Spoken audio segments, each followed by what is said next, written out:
लोकांची सेवा करतोय आणि लोकांमध्ये अतिशय लोकप्रिय असलेला हा समाजसेवक त्याच्यावर निर्गुण हल्ला करून त्याचा निर्गुण खून करण्यात आला।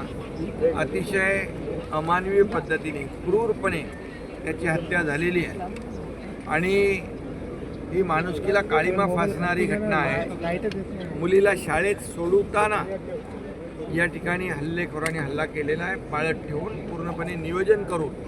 हा नियोजित कटाचा भाग आहे आणि यामध्ये पूर्णपणे प्लॅनिंग करून या सामाजिक कार्यकर्त्याला मंगेशला मारलेला आहे। त्याच्या परिवारच्या भावना अतिशय तीव्र आहेत, इथल्या जनतेच्या भावना देखील अतिशय तीव्र आहेत आणि म्हणून जे कोणी याच्यामध्ये आरोपी आहेत हे सर्व आरोपी यांना ही केस फास्ट ट्रॅकवर घेऊन विशेष सरकारी वकील देऊन मोका अंतर्गत कारवाई करून या सर्व आरोपींना फाशीची शिक्षा झाली पाहिजे अशा प्रकारची त्यांची भावना आहे। नक्कीच अशा प्रकारची वृत्ती ठेचून काढली पाहिजे।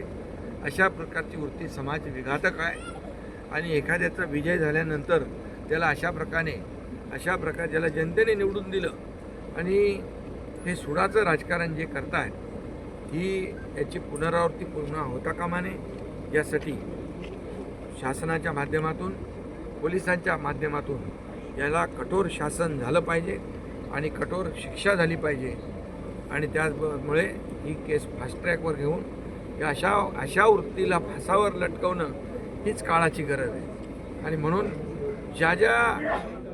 जे लोकांचा याच्याशी या गुन्ह्याशी संबंध असेल या सर्व गुन्हेगारांना पोलीस शोधून काढतील आणि त्यांना फासावर लटकवण्याचं काम देखील या ठिकाणी न्यायालयामध्ये तशा प्रकारची केस हे करून या परिवाराला आणि या समाजसेवकाला न्याय देण्याचं काम न्यायदेवता करेल। सर, अशा प्रकरणामध्ये राष्ट्रवादीच्या नेत्याचंच नाव महाराष्ट्रामध्ये पुढे येते।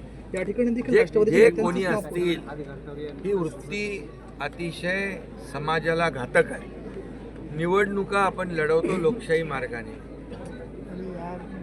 हार जीत होते, परंतु अशा प्रकारचं सुडाचं राजकारण करणं आणि एखाद्याचा जीव घेणं ही खरं म्हणजे समाजामध्ये एक अतिशय विकृत आणि समाजाला घातक अशा प्रकारची ही घटना आहे आणि म्हणून ज्या पद्धतीने निर्गुणपणे या समाजसेवकाचा खून केलेला आहे त्यांना कोणालाही सोडणार नाही।